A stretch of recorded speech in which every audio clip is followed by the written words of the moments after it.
Yeah, hi. I'm going to show you today how to set up a Respironics Everflo concentrator. They're very simple to set up, so let me explain some stuff for you. The first thing is your power cord, okay? You just unwrap it, and then it's just a two-prong, so you don't have to worry about having the ground. You just plug it in, okay? Just like that, okay? This is your on-off button right here on top, okay? When you go to when you turn it on, all three lights are going to come on, and the two colored ones are going to go off, okay?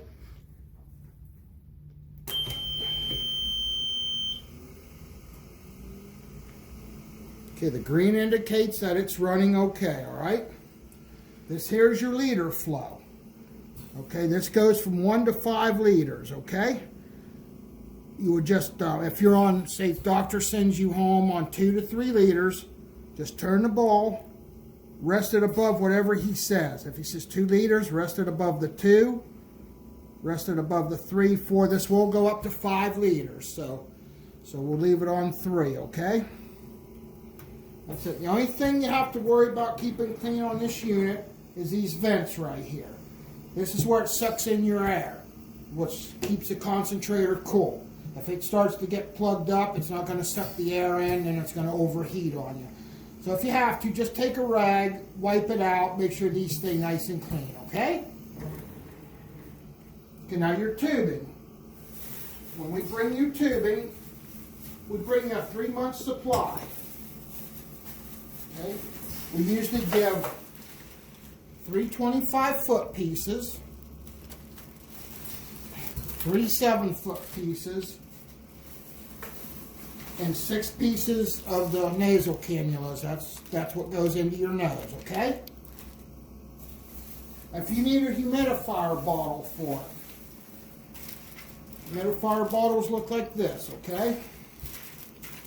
You just take it out of the package.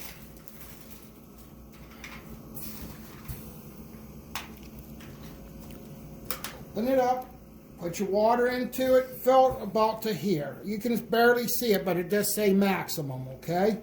Just fill it up to there, and put this back on. Make sure you get it on nice and straight, okay? Because if you have it cross-threaded, it's going to bubble, but it's not going to push out any air for you, okay?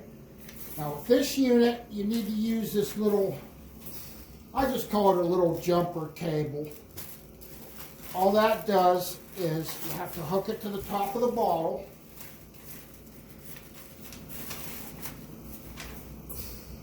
Okay. See, you got that in, and you got top of your bottle. You just put it in there and just tighten it.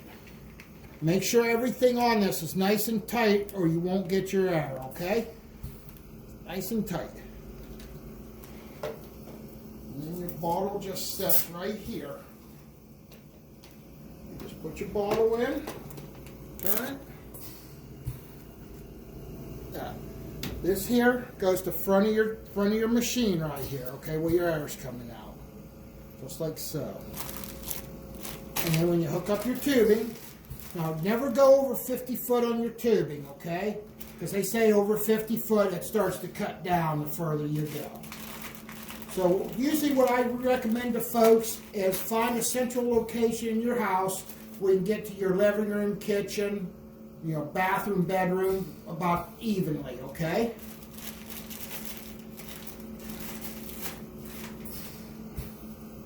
Okay. Your tubings have ends on it like this, okay? On the bottle, if you have a bottle on it, you just would push it right onto the bottle, okay?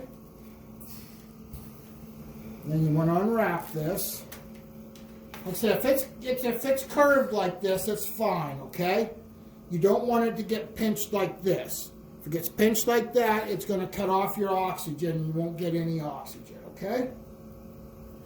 Now, if you have a bottle on here, we always put on a water trap. What that does is, if any water from the bottle happens to get into the tubing, it's going to come up the tubing and get stuck in the water trap before it gets to you. So you just put one end on like so. If you do notice water in it, just unscrew either end, and pour out your water, okay? You notice that mostly in the winter time because your furnace and everything's running, okay? And then you just take your nose piece.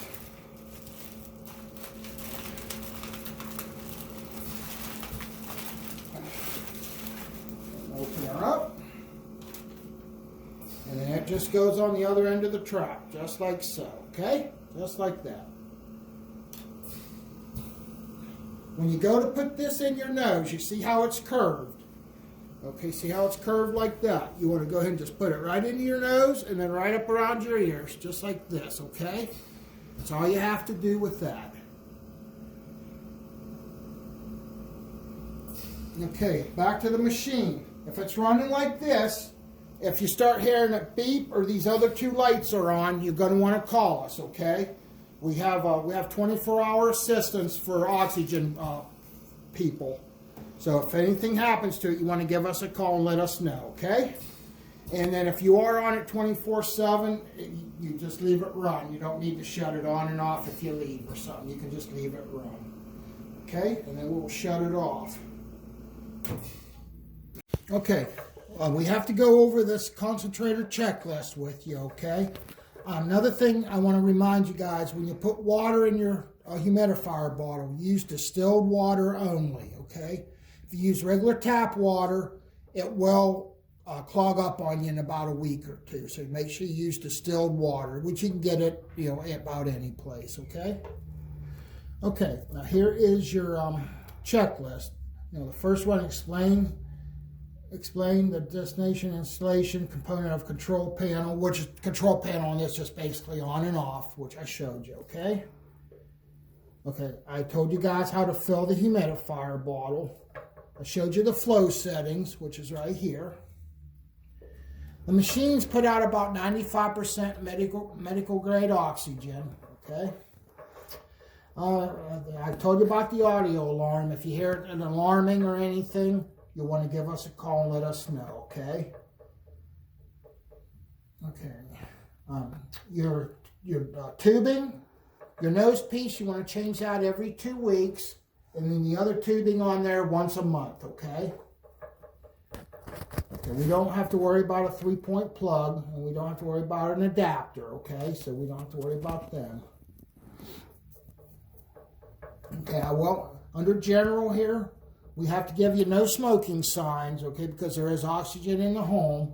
It's also, a safety reason. If there's a fire department will know there's oxygen in the house, okay? Whatever the doctor says, okay, if he says 2 liters, just stay on 2 liters because you can get too much oxygen, okay? We always do a follow-up. Somebody from here will call you, make sure everything's working okay. If you have any troubles, you want to let us know. I'll give you a folder that has our address and our telephone numbers on it. Okay, like I showed you in the video, make sure your tubing doesn't get pinched or crimped because that will shut off your airflow. Oxygen is non-flammable, but it does support combustion, so no smoking around it, okay? You also want to keep this away from any heat source in the house, like a register, a fireplace. You want to keep it away from there, okay? Okay, I told you about the audio alarm right there. Okay, you'll have the backup tank, which was that little tank that I showed you earlier. Okay, I showed you how to turn that on and everything. Don't let anybody unfamiliar with it mess around with the machines or anything, okay? And we will also give a little handbook out with it, okay? Okay, that's